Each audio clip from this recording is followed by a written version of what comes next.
सबसे बड़ा फेलियर अगर किसी का है तो मीडिया का है कि वो विपक्ष के मुद्दे को उठाने का काम नहीं करती। चीन भारत में 130 सीटें आती है, उस 130 सीटों पे भारतीय जनता पार्टी की जमानत दोनों बार जब्त हुई है। वहाँ आज भी कार्यकर्ता नहीं उनके पास। जब उनके पास 400 के 400 सीट पे कैंडिडेट उतारेंगे और जीत जाएंगे तो फिर चुनाव कराने की जरूरत क्या है, फिर नारा लगाने की जरूरत। आपने बात किया दलित, पिछड़ा, आदिवासी, अल्पसंख्यक के 88% परिवार गरीब परिवार है। आप अमीर परिवारों की गिनती काउंट कराने की हिम्मत तो रखते हैं, लेकिन कितना देश के अंदर गरीब है उसकी काउंटिंग क्यों नहीं होती। आंकड़ा कहता है कि 40 करोड़ लोगों के पास अपना आने जाने तक का साधन, यहाँ तक कि साइकिल की व्यवस्था नहीं है। इनका ही आंकड़ा कहता है कि 45 करोड़ लोगों के पास आज भी टेलीविजन तक नहीं है। इनका ही आंकड़ा कहता है कि करोड़ों लोगों के पास आज भी अपने घर का छत तक नहीं है, मतलब उनके पास घर नहीं है। तो आप ये बताइए फिर देश कहाँ मजबूत हुआ। आपने इनसे पूछा कि मोदी नहीं तो कौन, तो इन्होंने कहा जो मुझे रोजगार देगा मैं उसके साथ जाऊंगा। और विपक्ष के नेता ने राहुल गांधी जी ने प्रेस कॉन्फ्रेंस करके युवाओं के लिए तमाम मुद्दे को उठाया, लेकिन आप जैसे चैनल के माध्यम से इन युवाओं तक पहुंचाने का काम नहीं करा। तो सबसे बड़ा फेलियर अगर किसी का है तो मीडिया का है कि वो विपक्ष के मुद्दे को उठाने का काम नहीं करती है।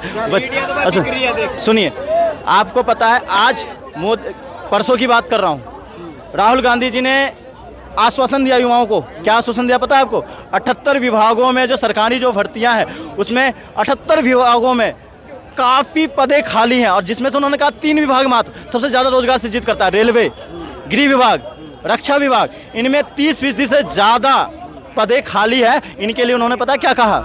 इन्होंने कहा अगर मेरी सरकार आती है तो पहले वर्ष में ही 30 लाख भर्तियों को नियोजित किया जाएगा, उसको फुलफिल किया जाएगा, और जो युवा है जैसे इन लोगों का युवा है, इन युवाओं को मजबूत किया जाएगा। अगर देश का युवा मजबूत हो गया उसके सहारे उसका परिवार मजबूत हो जाएगा, और देश और परिवार मजबूत हो गया तो 140 करोड़ भारतीय मजबूत हो गया। ऐसी बात आप लोगों को उठाना चाहिए। लेकिन आपने कहा 400 पार का नारा तो आप पूरी दुनिया में बताने की कोशिश करोगे, लेकिन विपक्ष का जो जन मुद्दा है, जो प्राथमिक मुद्दा है, उनको उठाने का हिम्मत नहीं करते हो। पता नहीं आप लोगों को किससे डर है, क्या डर है? हिम्मत कहाँ नहीं करता, आपकी बात दिखाते तो हम कहाँ हिम्मत नहीं करते। सर आप ये बताइए, अगर आप दिखाते तो आज हर युवा को जिस तरह से 400 पार का नारा पता है, उस तरह से हर युवा को ये भी पता होना चाहिए कि विपक्षी नेता ने क्या क्या वादा किया। उसने कहा 5000 करोड़ का उन्होंने घोषणा किया। कितने युवाओं को पता है? मेरे साथ चलिए, नहीं पता होगा। क्यों नहीं पता है? क्योंकि आप लोगों ने दिखाने का हिम्मत नहीं जुटाया। हर गाँव को 20 से 30 करोड़ रुपये दिए जाएंगे सर्जित करने के लिए, मजबूत करने के लिए। आपने कितनों को दिखाया? नहीं दिखाया। आपने जो गीगी कामगार जो लोग हैं उनकी सैलरी स्थापित की जाएगी, आपने कितनों को दिखाया? कितने लोगों को पता है? नहीं पता है। क्यों नहीं पता है? विपक्ष का मुद्दा नहीं पता होगा, लेकिन 400 पार जरूर पता होगा। जिसका आप बताए 400 पार, आपका ही बात कर लेता हूँ अगर लोगों को बताने की कोशिश कर। दक्षिण भारत में 130 सीटें आती है, उस 130 सीटों पे भारतीय जनता पार्टी की जमानत दोनों बार जब्त हुई है। वहाँ आज भी कार्यकर्ता नहीं उनके पास।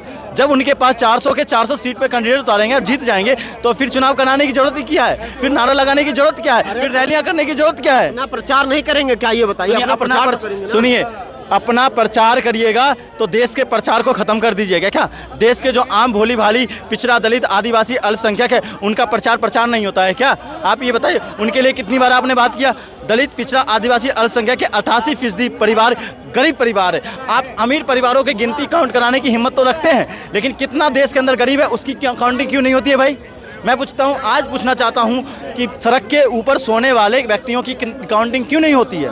मैं पूछना चाहता हूँ, एक वक्त का रोटी ना मिलने वाले लोगों की काउंटिंग क्यों नहीं होती है? मैं गरीबी रेखा की लिस्ट आती है भाई, कितने करोड़ गरीब है, भाषण तो दिया जा रहा है। मैं भाषण देने से काम हो जाएगा? मैं पूछता हूँ कि आपको अमीर व्यक्ति का नाम पता होगा लेकिन गरीब व्यक्ति का नाम नहीं पता होगा, ये अन्याय नहीं है क्या देश का? तो गरीब इतने ज्यादा है तो कैसे नाम पता? फिर इतने ज्यादा क्या आंकड़ा तो दीजिए, मैं बोलते फीसदी में आंकड़ा दीजिए। अरे भैया एक बार जाती है बिहार में 80 करोड़ परिवारों को राशन दिए, गरीबों का एक आंकड़ा तो है ना। अच्छा, आपने मान लिया 80 करोड़ राशन देने का मतलब 80 करोड़ लोग गरीब है, तो वही निर्मला सीतारमण जी संदर्भ के अंदर जब भाषण देती है तो कहते 5% लोग गरीब है, बस मतलब 7 करोड़ के लोग गरीब है। या तो देश की जनता को मूर्ख समझते हैं या आप खुद मूर्ख हैं। आप एक बात पे क्लियर रहिए कि बात देश के अंदर 7 करोड़ गरीब है या 80 करोड़ लोग गरीब है। अगर चलो मैं इनकी बात मान लिया 7 करोड़ लोग गरीब है, तो आपका ही आंकड़ा कहता है कि 40 करोड़ लोगों के पास अपना आने जाने तक का साधन, यहाँ तक कि साइकिल की व्यवस्था नहीं है। इनका ही आंकड़ा कहता है कि 45 करोड़ लोगों के पास आज भी टेलीविजन तक नहीं है। इनका ही आंकड़ा कहता है कि करोड़ों लोगों के पास आज भी अपने घर का छत तक नहीं है, मतलब उनके पास घर नहीं है। तो आप ये बताइए फिर देश कहाँ मजबूत हुआ? कह रहे हैं कि 70 सालों में तो कांग्रेस भी तो थी ना, आप 10 साल आए, सबकी थोड़ी सही कर देंगे भाई, 10 साल में टाइम लगेगा। सुनिए, जिस 70 साल की बात कर रहे हैं आप उन 70 सालों में काउंटिंग की जगह 15 साल विपक्ष का भी रहा, चलो उस पर बता लो, उस पर नहीं जाऊँगा। अब आते हैं उसने काम किया तो वो सुनिए उन्होंने कुछ काम नहीं किया होता, वो जाते थे ना, वो कहते हैं मैंने DRDO लाया, मैंने इसरो लाया, मैंने भेल लाया, मैंने गेल लाया, मैंने सेल लाया, मैंने रेलवे लाया, एयरपोर्ट अथॉरिटी ऑफ इंडिया लाया, मैंने योजना आयोग लाया, वो तमाम लाया, GST से लेके वो तमाम मुद्दा लाने की बात। उन्होंने 2 बार देश को उबारा आर्थिक स्थिति से, वो इसकी बात करते हैं हमने देश को उबारा है। लेकिन ये क्या बात करते, हमने मंदिर बना दिया, हमने 370 हटा दिया। अरे भैया, जिस देश में मंदिर और मस्जिद की लड़ाई चलेगी उस देश का कभी भला नहीं होता, आपको पता है ना। श्रीलंका उसका उदाहरण है, पाकिस्तान उसका उदाहरण है, उसके तमाम उदाहरण है। आप उस उदाहरण पे तो टिके रहो कम से कम। ठीक है, मंदिर मस्जिद भी तो कहना जरूरी है ना। क्यों सर, कलम किताब आपको जरूरी नहीं है क्या? अरे वो नहीं, हम नहीं कह रहे, हमारे लिए तो सब जरूरी है भाई। नहीं, सब क्या जरूरी है, आस्था अलग चीज़ है सर। आस्था को कभी प्रचार नहीं किया जाता। मैं घर में पूजा करूं, मैं बाद में कैमरा लेके फोटो दिलवाऊं कि मैं पूजा कर रहा हूं, मैं बताइए। इतने हिंदुओं की आस्था जुड़ी थी तो मंदिर बनवा दिया। मैं आपसे पूछ रहा हूँ, मैंने कहा मंदिर से दिक्कत नहीं सर, मंदिरों का व्यापारीकरण और मस्जिदों के व्यापारीकरण से दिक्कत है सर।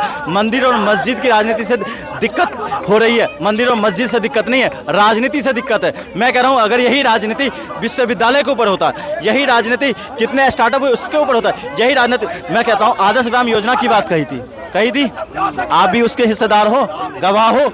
मैं कहता आदर्श ग्राम योजना के तहत मैं आपसे पूछना चाहता हूं, मैं हर सांसद क्षेत्र जाने की जरूरत नहीं, मैं बताऊं किसी एक सांसद के या सारे सांसदों का नाम ले लीजिए, कम से कम 10 आदर्श ग्राम मुझे बता दीजिए, ये 10 आदर्श ग्राम का नाम बता दीजिए मुझे, बस इतना जानता हूं, मैं समझ जाऊंगा देश की सरकार ने काम किया। किस हिसाब से 400 का नारा लगा रही बीजेपी, कारण क्या है भाई? कुछ तो कारण होगा ना। आप कह रहे हैं कि इतना काम नहीं करा पाई है, लेकिन जनता तो खुश है ना। देखिए ना, हर राज्य में जीती है, अब यूपी में जीती है। अच्छा। उसके पहले क्या कहते हैं, अभी नीतीश जी बिहार बीजेपी में आ गए तो कह रहे बिहार भी जीत लेंगे। अच्छा, यूपी जीत गए, जीती नहीं अभी कुछ, एक साल पहले। समझा तो दे रहा हूँ, मैं समझा दे रहा हूँ आपको।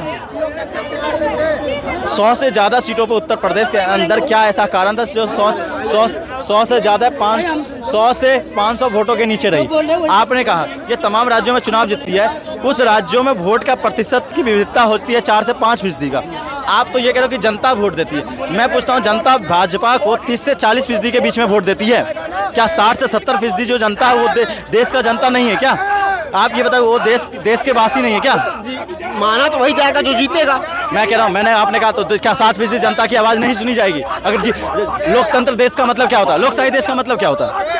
लोकशाही देश का मतलब क्या? हम ये बताइए कहाँ देश की आवाज़ सुनी नहीं जा रही है? बताइए, सुनी कहाँ नहीं जा रही है? बताइए। कह तो रहे कि GDP का विकास जो है 8.5% हो रहा है। मैं बता रहा हूँ विकास दर है सबसे ज्यादा है दुनिया में इतना नाम है। अभी ऐसे आंकड़ा आता है गवर्नमेंट का 8.4% का आंकड़ा ही पूछ रहा हूँ मैं। दुनिया में अगर इतना बोलबाला है तो 205 लाख करोड़ का कर्जा कहाँ से हो गया? अगर दुनिया में इतना ही बोला है तो आपके पासपोर्ट की स्थिति कम क्यों होगी? दुनिया में अगर इतना ही बोलबाला है तो आपके छात्र अमेरिका में मारे क्यों जा रहे? दुनिया में इतना ही बोलबाला है तो रसिया के अंदर आपके 3 सैनिक।